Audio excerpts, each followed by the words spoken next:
Story with Binaca. सुनिए कहानी Binaca की जुबानी। हाजिर है रक्षाबंधन पर आधारित पौराणिक कथाएं।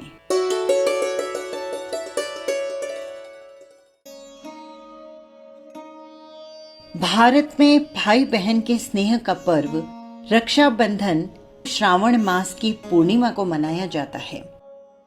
इस दिन बहनें अपने भाई की कलाई पर स्नेह का बंधन यानी राखी बांधती है और भाई आजीवन उनकी रक्षा का वचन देते हैं। रक्षाबंधन की कई कथाएं प्रचलित है जिनका वर्णन पुराणों में भी मिलता है। सबसे पहले सुनिए राजा बलि और माता लक्ष्मी की कथा।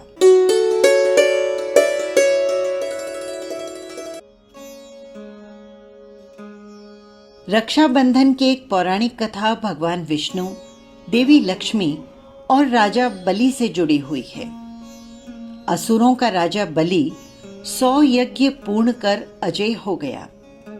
धरती पर अपना साम्राज्य स्थापित कर वो स्वर्ग का सिंहासन प्राप्त करने की तैयारी करने लगा।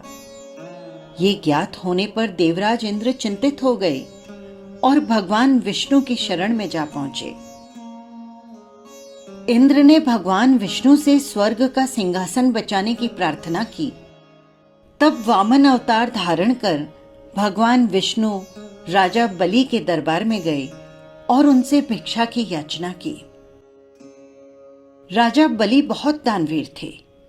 उन्होंने वामन अवतार भगवान विष्णु को वचन दे दिया कि वो भिक्षा में जो भी मांगेंगे उन्हें प्रदान किया जाएगा।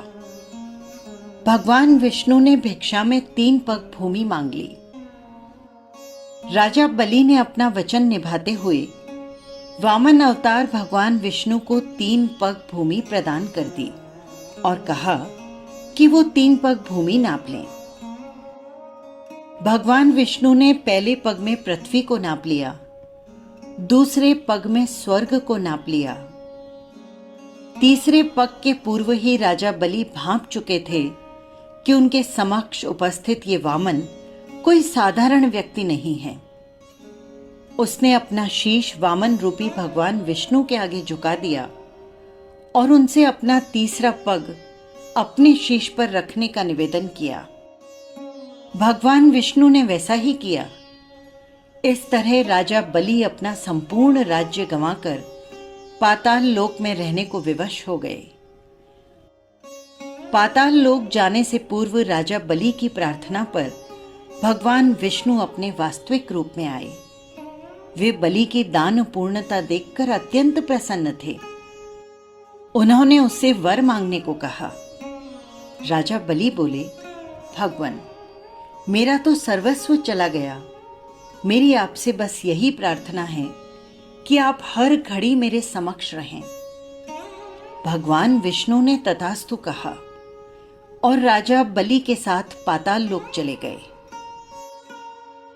उधर बैकुंठ में भगवान विष्णु की प्रतीक्षा कर रही लक्ष्मी देवी को जब ये सूचना मिली तो वे चिंतित हो उठी।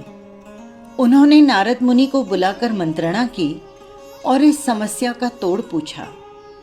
नारद मुनि ने उन्हें सुझाया कि वे राजा बलि को रक्षा सूत्र बांधकर अपना भाई बना लें और उपहार स्वरूप भगवान विष्णु को मांग लें।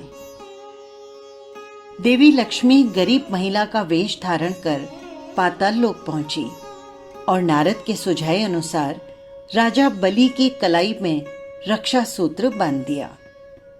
तब राजा बलि बोले, हे देवी, आपको देने के लिए मेरे पास कुछ नहीं है।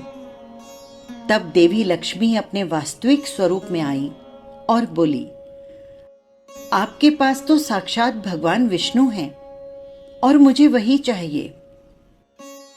राजा बलि ने भगवान विष्णु को देवी लक्ष्मी के साथ जाने दिया। जाते जाते भगवान विष्णु ने राजा बलि से कहा कि वे हर साल 4 माह पाताल लोक में निवास करेंगे। वे 4 माह चतुर्मास कहलाते हैं और देवशयनी एकादशी से प्रारंभ होकर देवउठनी एकादशी तक चलते हैं। जिस दिन देवी लक्ष्मी ने राजा बलि को रक्षा सूत्र बांधा था, वो श्रावण मास की पूर्णिमा का दिन था। तब से वो दिन रक्षाबंधन के रूप में मनाया जाने लगा।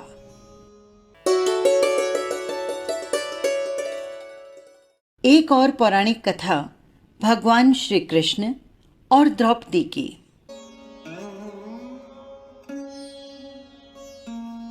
ये पौराणिक कथा महाभारत काल से जुड़ी हुई है। अपनी राजधानी इंद्रप्रस्थ में युधिष्ठिर ने राजसू यज्ञ का आयोजन किया। उस यज्ञ में शिशुपाल भी उपस्थित हुए। यज्ञ के दौरान शिशुपाल ने भगवान श्री कृष्ण का अपमान किया और श्री कृष्ण ने सुदर्शन चक्र से शिशुपाल का वध कर दिया। शिशुपाल का वध कर लौटते समय सुदर्शन चक्र से श्री कृष्ण की उंगली थोड़ी सी कट गई, उससे रक्त बह निकला। तब द्रौपदी ने अपनी साड़ी का पल्लू फाड़कर श्री कृष्ण की उंगली में बांध दिया। उसी समय श्री कृष्ण ने द्रौपदी को वचन दिया कि वो इस वस्त्र के एक एक धागे का ऋण चुकाएंगे। द्रुत क्रीड़ा के समय जब कौरवों ने द्रौपदी के चीर हरण का प्रयास किया, तब श्री कृष्ण ने अपना वचन निभाते हुए चीर को बढ़ाकर द्रौपदी की लाज रक्षा की। जिस दिन द्रौपदी ने श्री कृष्ण की अंगुली में अपना पल्लू बांधा था, वो श्रावण पूर्णिमा का दिन था और वो दिन रक्षाबंधन के रूप में मनाया जाता है। एक और पौराणिक कथा युधिष्ठिर की। ये कथा महाभारत युद्ध के समय की है। युद्ध के दौरान एक दिन युधिष्ठिर ने श्री कृष्ण से पूछा, भगवान, मुझे कोई उपाय बताइए ताकि मैं सभी संकटों के पार जा सकूं। तब श्री कृष्ण ने युधिष्ठिर से कहा, हे युधिष्ठिर, सभी सैनिकों की कलाई पर रक्षा सूत्र बांधो।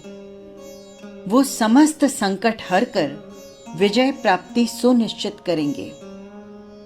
युधिष्ठिर ने वैसा ही किया और महाभारत युद्ध में विजय प्राप्त की। इस विजय में रक्षा सूत्र का भी योगदान था। जिस दिन युधिष्ठिर ने सभी सैनिकों को रक्षा सूत्र बांधा था, वो श्रावण मास की पूर्णिमा का दिन था। तब से इस दिन सैनिकों को भी राखी बांधी जाती है। एक पौराणिक कथा देवराज इंद्र की। इस कथा का उल्लेख भविष्य पुराण में मिलता है। एक बार 12 वर्षों तक अनवरत देवों और असुरों के मध्य युद्ध होता रहा। इस युद्ध में देवता गणों की पराजय हुई और देवराज इंद्र सभी देवों के साथ अमरावती चले गए। उधर असुरों ने तीनों लोकों पर कब्जा कर लिया और अपना राज्य स्थापित कर लिया। साथ ही घोषणा करवाई कि इस राज्य में यज्ञ, वेदों का पठन पाठन, पूजा और किसी भी तरह का धार्मिक अनुष्ठान नहीं होगा। इस तरह तीनों लोकों में धर्म का नाश होने लगा। दुखी और चिंतित देवराज इंद्र गुरु बृहस्पति के पास पहुंचे। उस समय गुरु बृहस्पति के साथ उनकी पत्नी सुचि भी उपस्थित थी। देवराज इंद्र की व्यथा समझते हुए वे बोली, देवराज, कल ब्राह्मण शुक्ल पूर्णिमा है। विधान पूर्वक तैयार किया गया रक्षा सूत्र मैं आपको प्रदान करूंगी। उसे कल रक्षा विधान करवाएं और ब्राह्मणों द्वारा अपनी कलाई पर बंधवा लें। आपकी विजय होगी। ब्राह्मण शुक्ल को प्रातःकाल देवराज इंद्र ने सुचि द्वारा दिया गया रक्षा सूत्र ब्राह्मणों के द्वारा अपनी कलाई पर बंधवाया और उसके प्रभाव से युद्ध में देवताओं की विजय हुई। उस दिन से रक्षाबंधन पर्व ब्राह्मणों के माध्यम से भी मनाया जाता है। एक पौराणिक कथा सिकंदर और राजा पुरु की। विश्व विजय के लिए निकला यूनान का सम्राट सिकंदर जब भारत पहुंचा तो उसका सामना भारत में पुरुवंश के वीर राजा पोरस से हुआ। राजा पोरस का राज्य झेलम और चिनाब नदियों के बीच स्थित था। और सिंध पंजाब का बहुत बड़ा क्षेत्र इसके अंतर्गत आता था। सिकंदर और पोरस के मध्य घमासान युद्ध हुआ। युद्ध में सिकंदर की सेना को पोरस की सेना ने कड़ी टक्कर दी। सिकंदर की पत्नी को भारतीय त्योहार रक्षाबंधन की जानकारी थी। उसने अपने पति पर संकट के बादल मंडराते देख पोरस को राखी भेजी। राजा पोरस सिकंदर की पत्नी के द्वारा भेजी गई राखी को देखकर आश्चर्यचकित था, लेकिन उसने राखी के धागों का मान रखा। युद्ध में एक समय ऐसा भी आया जब सिकंदर का घोड़ा पोरस के भाई के द्वारा मारा जा चुका था और सिकंदर निहत्था पोरस के सामने खड़ा था। पोरस के पास सिकंदर को समाप्त करने का यह एक श्रेष्ठ अवसर था, किंतु उसने राखी का मान रखते हुए निहत्थे सिकंदर पर वार नहीं किया और उसे छोड़ दिया। जिस दिन सिकंदर की पत्नी ने पोरस को राखी भेजी थी, वो दिन था श्रावण मास की पूर्णिमा का।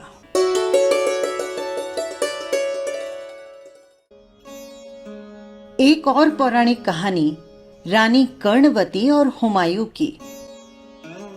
रक्षाबंधन की ये कहानी चित्तौड़ के राजपूत राजा सांगा के विधवा रानी कर्णवती और मुगल शासक हुमायूं से जुड़ी हुई है। राजस्थान में ये प्रथा थी कि जब राजपूत राजा युद्ध पर जाते तो महिलाएं उनके माथे पर अपने सिर के कुमकुम का तिलक लगाती और कलाई पर रेशम का रक्षा सूत्र बांधती। उनका ये विश्वास था कि रेशम का वो धागा उन्हें युद्ध से विजय दिलाएगा। मार्च 1534 में गुजरात के शासक बहादुर शाह जफर ने चित्तौड़ पर हमला कर दिया। तब चित्तौड़ की विधवा रानी कर्णवती ने मुगल बादशाह हुमायूं को राखी भेजी और उनसे सहायता मांगी। उस समय हुमायूं बंगाल की चढ़ाई के लिए जा रहे थे, लेकिन राखी मिलते ही वे अपने बंगाल का अभियान छोड़कर रानी कर्णवती की सहायता के लिए चित्तौड़ रवाना हो गए। वो जमाना हाथी घोड़ों का था। हुमायूं जब तक चित्तौड़ पहुंचे तब तक देर हो चुकी थी और रानी कर्णवती ने जौहर कर लिया था। राखी का फर्ज निभाते हुए हुमायूं ने बहादुर शाह जफर से युद्ध किया और उन्हें हराकर चित्तौड़ के शासन की बागडोर अपनी मुंह बोली बहन रानी कर्णवती के पुत्र विक्रमादित्य के हाथों सौंप दी। ये थी रक्षाबंधन पर पौराणिक कथाएं। यकीनन आपको पसंद आई होगी। फिर मिलेंगे किसी नई कथा या कहानी के साथ। नमस्कार।